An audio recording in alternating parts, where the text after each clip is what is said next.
Hi friends, நம்ம ஏற்கனவே எலுமிச்சம்பழம் ஊறுகாய் போட்டது எப்படின்னு பார்த்துருக்கோம். அது இப்போ நான் ஒரு மாதம் போல் ஆகுது இதை போட்டு. நல்லா நம்ம டெய்லியும் காலையில் வெயில் எடுத்து வச்சுட்டு சாயந்தரம் எடுத்து வச்சிடணும். அதுபோல் இருக்கும்போது இது ரொம்ப நாளைக்கு வீணாக போகாது. அதில் உள்ள ஜூஸு மாதிரி தேன் மாதிரி வந்துடும். அந்தளவுக்கு நம்ம காய வச்சு எடுத்து வச்சிட்டோம்னா கெட்டு போகாமல் இருக்கும், நல்லா டேஸ்ட்டாக இருக்கும்.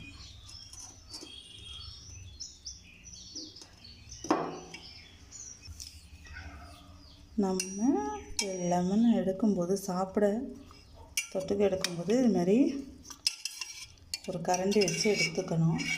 எடுத்துகிட்டு இதை வேறு ஒரு இதில் நம்ம வச்சுக்கணும். அப்போ தான் அது கெட்டு போகாது. கைவிட்டெல்லாம் எடுக்கக்கூடாது.